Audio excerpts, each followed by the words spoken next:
할렐루야, 그의 성소에서 하나님을 찬양하며 그의 권능의 궁창에서 그를 찬양할지어다.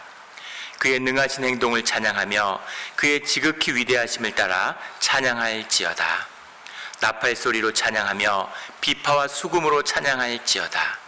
소고치며 춤을 추어 찬양하며 현악과 퉁소로 찬양할지어다. 큰 소리 나는 재금으로 찬양하며 높은 소리 나는 재금으로 찬양할지어다. 호흡이 있는 자마다 여호와를 찬양할지어다. 할렐루야. 아멘.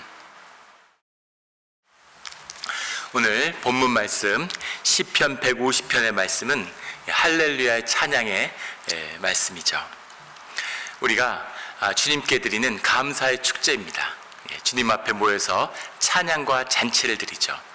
예수님의 공생애는 잔치로 시작되었습니다. 그리고 그 공생의 마지막은 잔치로 끝을 맺었죠.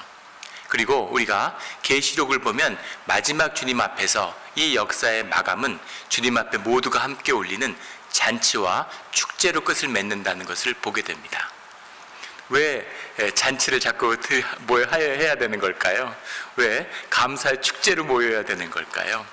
오늘 말씀은 축제의 의미, 잔치의 의미를 우리에게 말씀하고 계십니다. 말씀을 깨달아 우리 가운데 축제와 잔치의 참된 의미가 회복되는 우리 예배의 자리가 되기를 주의 이름으로 축원합니다.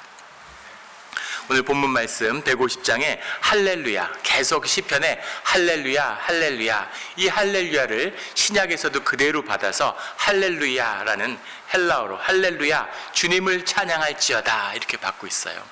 시편 전체가 주님을 찬양하는 것이지만 그 마지막은 찬양에서 찬양으로 주님을 높이고 찬양하는 축제의 노래로 끝을 맺고 있습니다.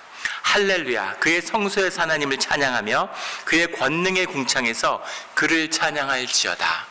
뒤에 그의 권능의 궁창에서 라는 표현에서 볼 수 있듯이 앞에 있는 성소는 어떤 지역, 예루살렘을 지칭하는 것이 아니라 주님이 계시는, 주님이 그 예배를 받으시는 삶의 모든 자리에서 주님을 찬양해라 라는 그런 고백이죠.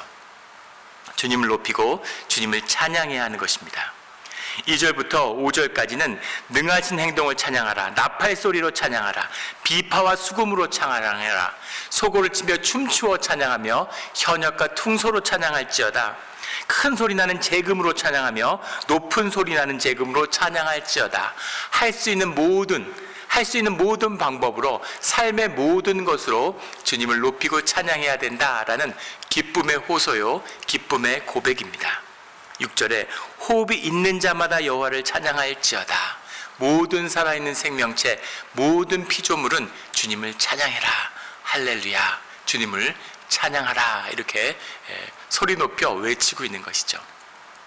늘 주님을 찬양하는 그 찬양의 고백, 그 찬양의 감사의 축제입니다. 이 추수감사절이라는 감사의 축제, 한번 축제의 의미를 잘 생각해 보세요. 우리가 한 가족을 이뤘다고 하는 그 기쁨의 고백이 이 잔치입니다. 이 축제가 우리의 예배죠. 한 가족이 될 수 있는 방법은 무엇이 있을까요? 우리가 어떻게 한 가족이 될 수 있습니까? 한 가족이 되는 방법은 세 가지밖에 없어요. 하나는 그 가족 가운데 태어나는 것입니다. 그 가족 가운데 태어나면 가족이 되는 거죠. 자녀로 태어났으니까. 또 하나는 가족으로 태어나지는 않았지만, 자녀로 태어나지 않았지만 입양이 되는 것입니다. 입양이 되면 자녀가 되죠. 입양이 되면 그 자녀로 받아들여지는 것입니다. 또 한 가지 중요한 방법이 있는데 그것은 결혼을 하는 것이죠. 혼인을 맺는 것입니다. 피 한 방울, DNA 한 가닥 안 섞였지만 서로 믿음으로 평생 함께 하겠다는 주의 이름으로 맺은 언약을 붙들고 있으면 그 혼인 잔치를 통해서 서로 한 가족이 되는 것입니다.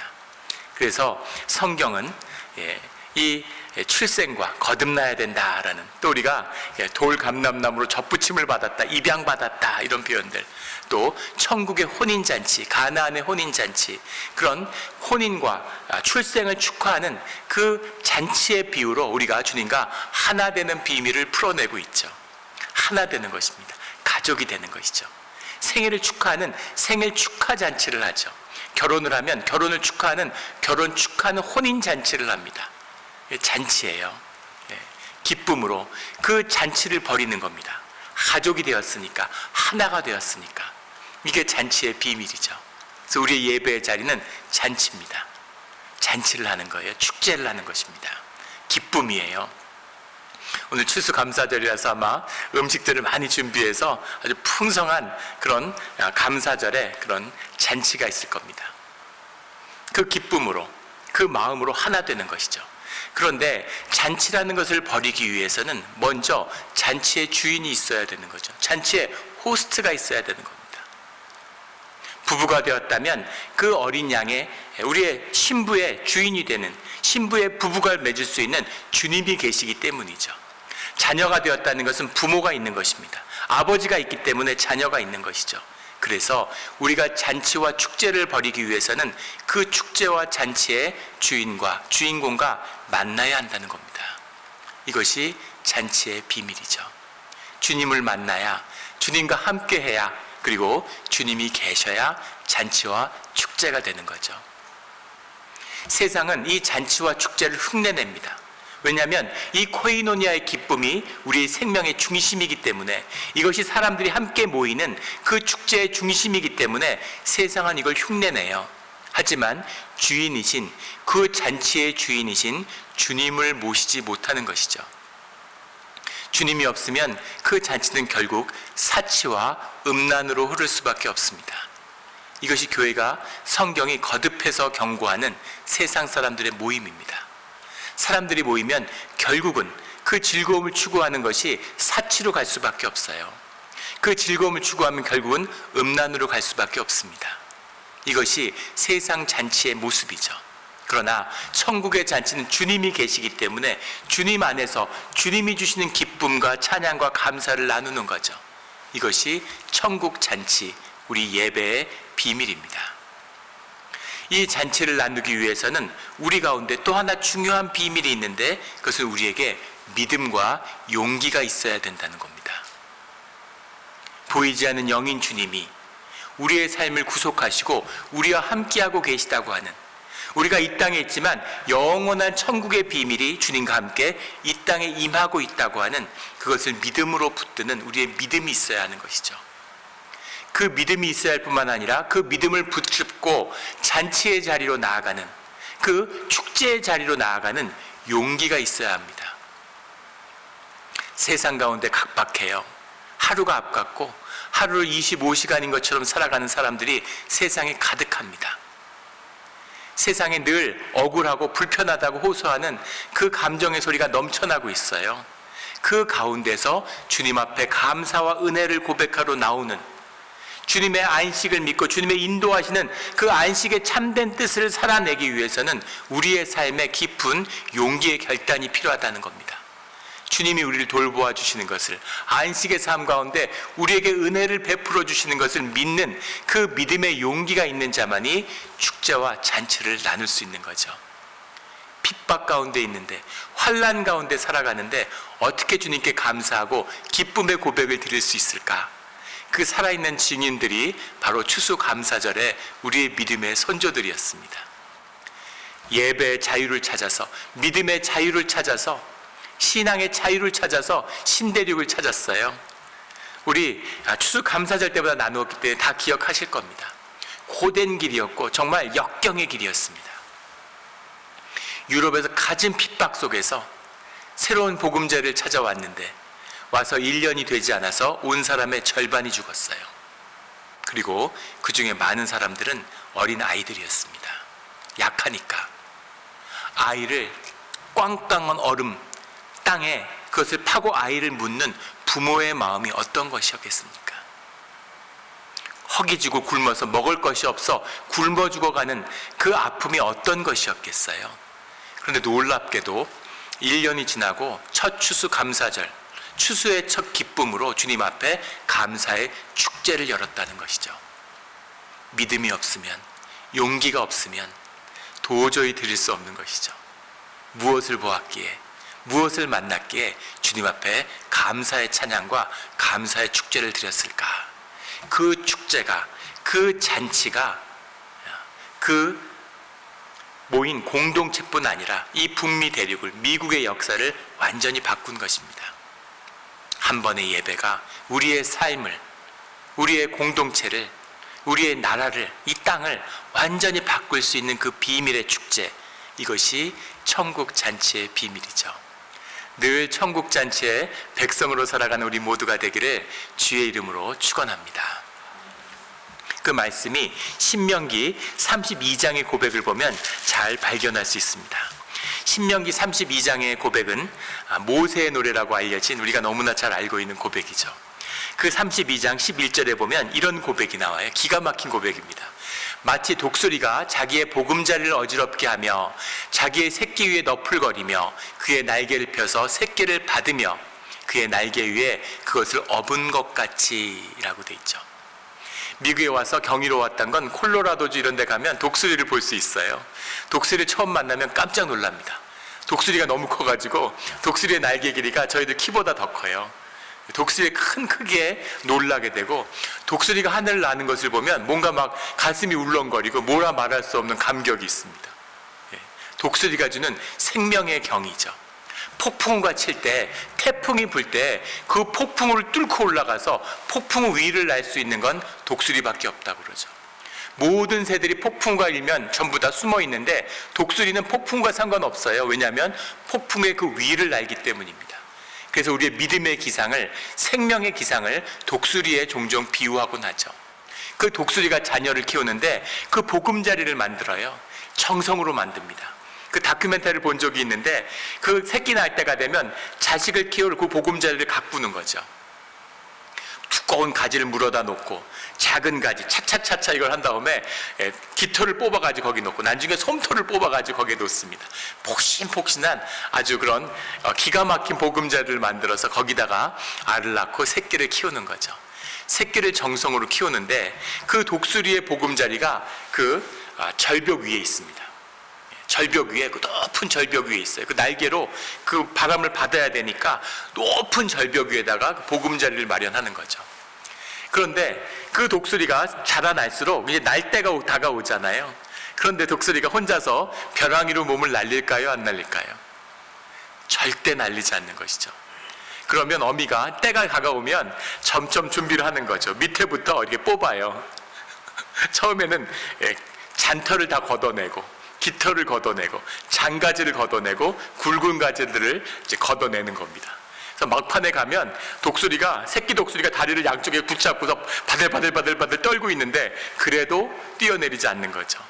그러면 어미가 옆에서 이렇게 같이 있는 것 하다가 툭툭 밀어요. 마치 실수로 그런 것처럼 어깨를 툭 밀어가지고 새끼를 벼랑으로 떨어뜨립니다.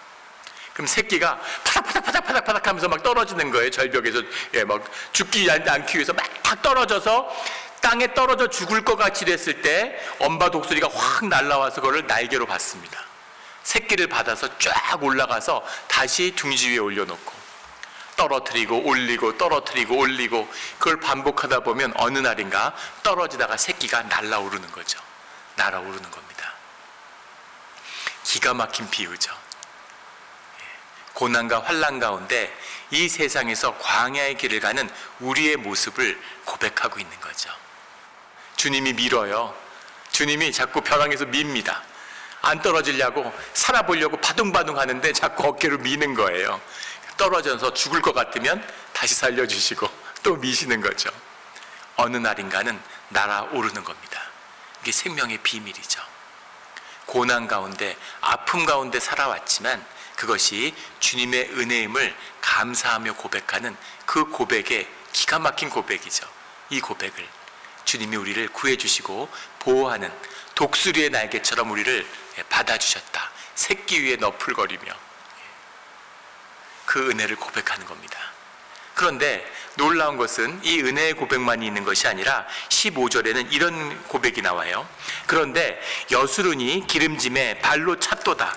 내가 살찌고 비대하고 윤택함에 자기를 지으신 하나님을 버리고 자기를 구원하신 반석을 없인 여겼도다. 여수론이라는 것은 곧은 의로운 이런 뜻이죠.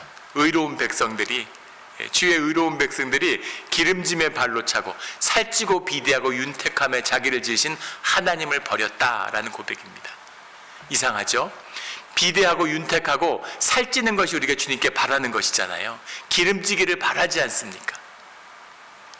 그게 감사고 그것이 주님께 받은 은혜인 것 같은데, 그 비대하고 윤택하며 살찌고 기름진 자들은 주님을 발로 찼다는 겁니다. 의로운 자들, 종교의 의의를 받았는데 윤택하고 살찌니까 주님을 발로 차요. 이것이 종교의 모습이죠.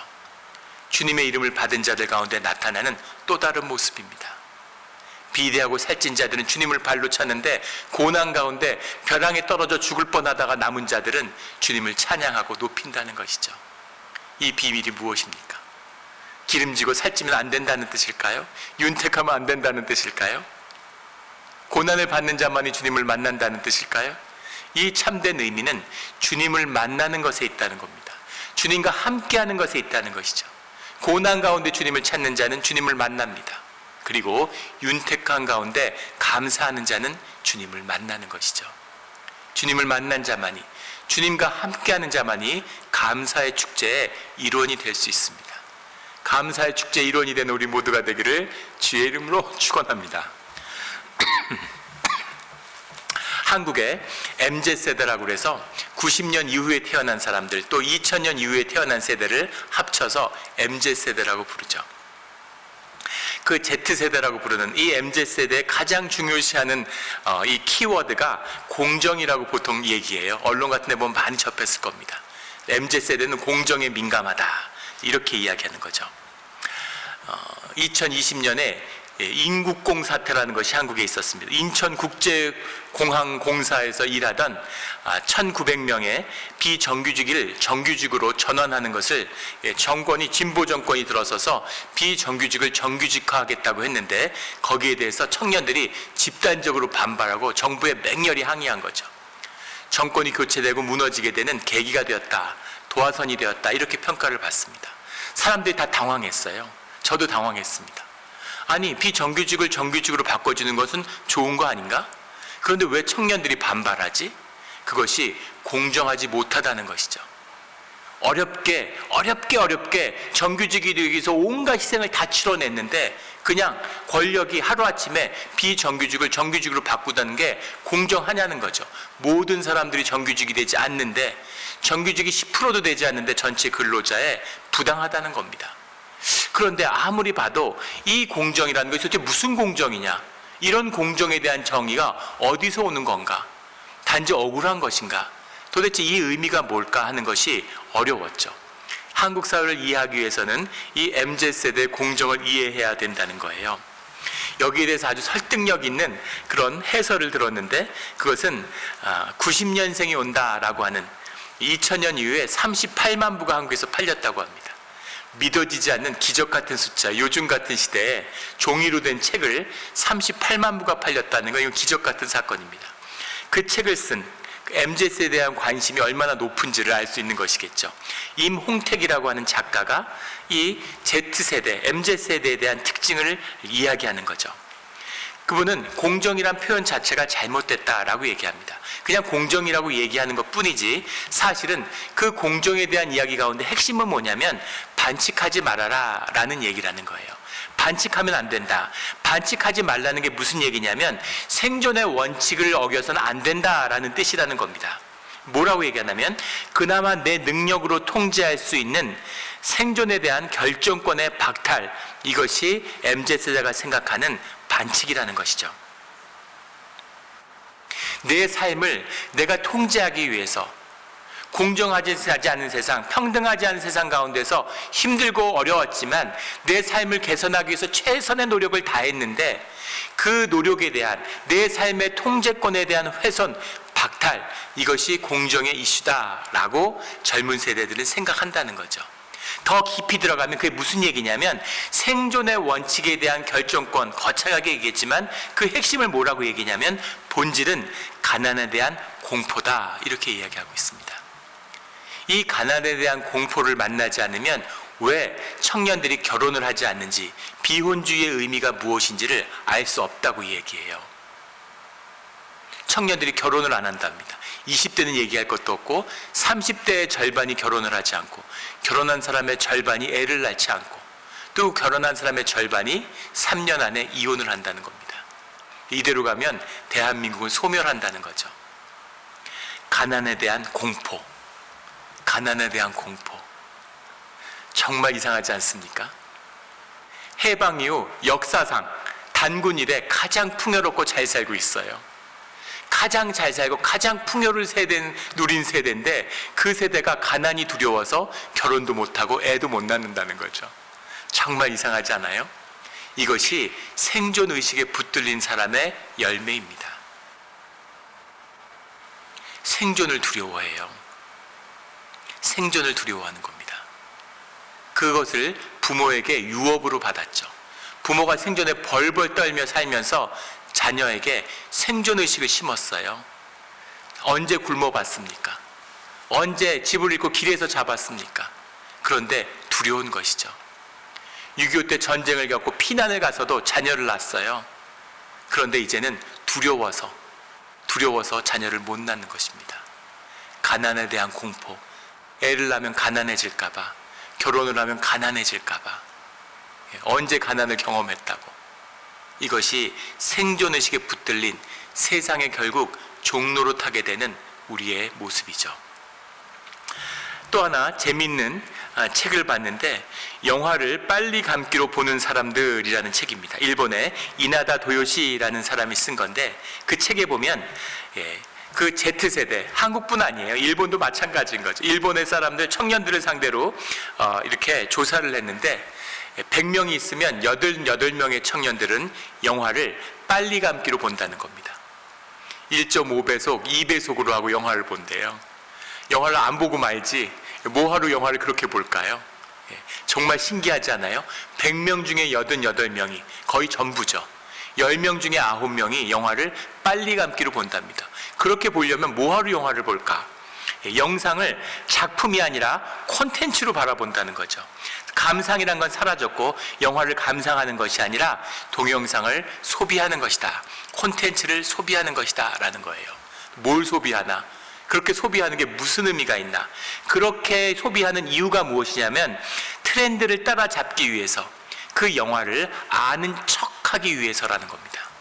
왜 아는 척해야 될까요? 모르면 되지. 그걸 아는 게 무슨 의미가 있을까? SNS 활동을 하는데 그 무한대의 비교 대상 가운데서 무시당하면 안 되기 때문에, 세상의 트렌드를 쫓아가야 되는데 거기서 뒤처지면 안 되기 때문에, 그것을 아는 것처럼, 다 본 것처럼 해야 되는데 볼 게 너무 많은 거죠. 그러니까 빨리 감기로 대충 봐둔다는 거예요. 소외되지 않기 위해서, 무시당하지 않기 위해서. 그런데 누가 도대체 무시를 하고 도대체 누구에게서 소외되는 것인가 라는 거죠.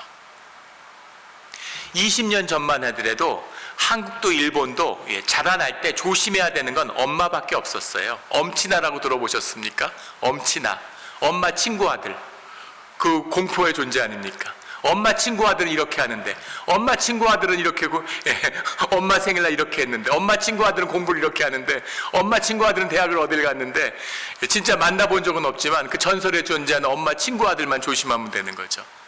엄마가 두려움을 심어줬어요. 근데 지금의 세대는 SNS를 통해 묶여있기 때문에 보이지 않는 공중으로부터 두려움을 느낀다는 겁니다. 세상의 금수저, 진짜 존재하는지도 알 수 없는, 거기에 두려움을 느껴서 그것을 맞추기 위해서, 거기서 소외되지 않기 위해서 자기 삶이 이렇게 각박하고 삶을 거짓으로 흉내내는, 있는 척, 아는 척, 가본 척 해야 된다는 것이죠.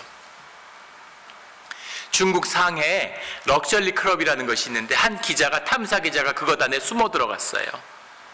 SNS에 좋은 호텔에 자고 좋은 차를 몰고 다니고 매일 휴가 다니고, 도대체 얘네들은 부모가 누구길래 이 나이에 무슨 돈이 있어서 이렇게 살고 있을까?